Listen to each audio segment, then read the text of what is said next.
It's just rejecting the offer.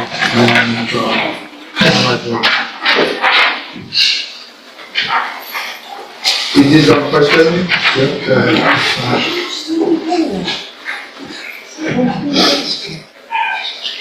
It's mandatory, right? If you want to go to trial and not accept a plea agreement, then listen to your attorney and do what he's telling you to do. Okay, so basically it's completely off the table right now, the plea? Yeah. Right there, and there. What is, so, It's defamation, man. They've been gaslighting me for 5 weeks straight. Been doing my best to get to the population going on and try to stay out of trouble. They all look on the microphone. all right, this is, stop talking. This is cause numbers 24 DCCR. All right, pause for a second. What you're about to watch is a courtroom moment where a judge is already losing patience before the hearing even really begins. When that happens, it usually means the defendant has a history of behavior that the court is tired of dealing with. And trust me, this hearing is about to prove exactly why. 1500 24 DCCR 1614 1615 25 DCCR 0436, and you're Traylon Hill. And Mr. Hill's charged, go through this, in cause number, the first one, 1500, with obstruction or retaliation. Do not do that again. My apologies. Who's in here for him? My grandmother. All right. Ma'am, can you move over to that back corner so that he cannot see you and be distracted? Thank you for being here. Mr. Hill, you just don't know how to behave, do you? I apologize. Saying you're sorry doesn't matter. Here's where things start turning tense. Notice how the judge immediately asks the family member to move so the defendant can't see them. That might sound small, but in court it's about control and focus. Judges want zero distractions, especially when a defendant already has a reputation for causing problems. Nonsense. Since we were here last time, I don't even know how many more pages of the nonsense that you've been doing in our jail. It's gaslighting. It's solicitation. I've been trying my best to stay out the way. I'm getting bullied over the microphone. I have inmates there encouraging the inmates to harass me, calling me punk, alpha, prophet, plenty of things. Gangster play, you're mad. Yeah. So water, man, I'm just trying my best to stay out the way. Okay. I got a job, I got a home, an actual home. I don't stay in apartments or anything like that. My mama actually owns rent houses. And you know what I'm saying, I'm actually trying to take care of the family business. My dad's 76 years old.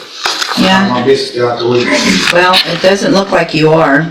Yeah, it's tough in that facility. It's a war zone. So one of the time you're running back and forth, playing like a little kid in the day room. I work out. Who made you do that? I'm a boxer. I work out. Are you allowed to do that in the jail? In the rec room, yes. Okay, so are you allowed to do it in the other room? I have a one-man cell in the facility. Are you allowed to do that? Yes, ma'am. You are? I'm not running freely throughout the facility or anything, but I do work out a lot every day. So are you, who made you dash the floor with water? Everyone in that facility has a water. Who made you dash the floor with water? I'm not the only one. Listen to my question. No one did. No, but you did it on your own, Yeah, right? it was Stop talking when I'm talking. This is a classic courtroom tactic from a judge, switching to yes or no questions. When a judge does this, it means they believe the defendant is talking too much, dodging responsibility, or trying to control the narrative. I'm going to ask you some yes or no questions. Okay. So nobody's making you do those things, right? Nobody bullied you into dashing water, right? Yes or no? Yes, ma'am. Okay, hold on a second. What about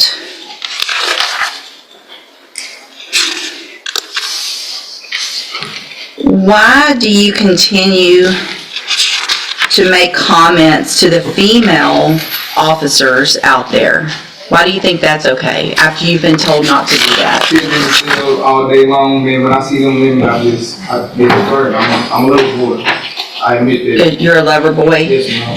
So you understand that part of all of this trouble and you not being able to get your cases worked out is because you can't. Now, this moment is unbelievable. The defendant admits he's making comments to female officers because he's a lover boy. In a jail environment, that kind of behavior can lead to disciplinary reports, and those reports can influence how prosecutors and judges view the defendant's credibility. That rule. Yeah, I hate that. Did somebody bully you into being that way to those officers? In a manner, you know what I'm saying? Oh, yeah? When dealing with these stressful inmates, you know what I'm saying? I love to be around Okay. my mama boy. Judge, based on his Sunday night activity, I'm pretty sure there'll be a new case coming. Yeah. I've got to call into the investigator for the sheriff's department to find out when they'll bring that over. But I would ask them to go ahead and set these in for trial. And we've already talked before about the fact that everything that's happening, a jury is going to know about all that. You understand that? Okay. Do you think that's going to help you or hurt you when a jury hears how you're behaving in the jail? When it comes down to video footage and how I explain it, I think my efforts will be pretty good. You think so? Yes, ma'am. You think, let's go through real quick before we do this rejection. And cause number 241500, you're charged with obstruction or retaliation. Is that a third That is a third, Your Honor. degree felony, which means if you're found guilty, the range of punishment is between 2 years and up to 10 years. Do you understand? And cause number 24 DCCR 1614, you're charged with aggravated assault with a deadly weapon. And second degree felony offense, which means the punishment range is between 2 years and up to 20 years in prison if you're found guilty. Do you understand that? Yes, ma'am. And cause number 24, DCCR 1615, you're charged with aggravated robbery, which is a first degree felony, which means if you're found guilty, the range of punishment is a minimum 5 years up to life in prison. Do you understand? Okay. And then in 250436, you're charged with burglary of a habitation, which is a second degree felony. The punishment range in that is between 2 years and up to 20 years if you're found guilty. Do you understand? Correct.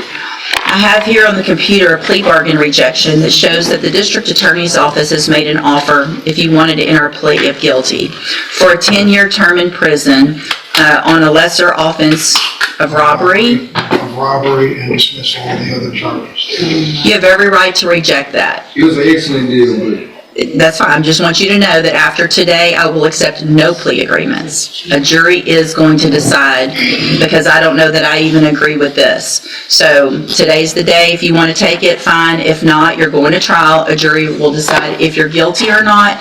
And then if you are found guilty, that jury will determine what your punishment is. And is that what you want to do? all these charges gonna be on one trial? They don't necessarily have to be, because you've got 3 different dates. Your Honor, the robbery and aggravated assault are the same offense date. I'd expect to try them together. Okay, so what can happen is you will, it sounds like the aggravated assault and the aggravated robbery will be tried together. Yes, ma'am. It's important that you understand also, if you're found guilty on those, then the state can also try you later on one or both of the other cases. If you're found guilty on those, because the offense dates are different dates, there is the possibility that any sentence that a jury gives you could be stacked or run consecutively. Do you understand? All right. Okay. All right, we'll get it set for trial. Go back with the bailiff.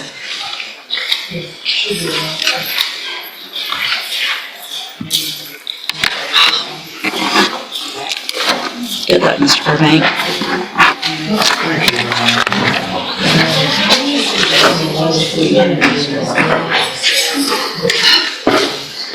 I don't know that I've ever been so mad at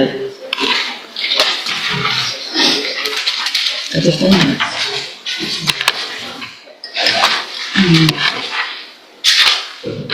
I can't help it. Kevin Ross, Mr. Burbank? I mean, you know we started this. Yeah. It's gonna keep on getting worse, because the jury's gonna,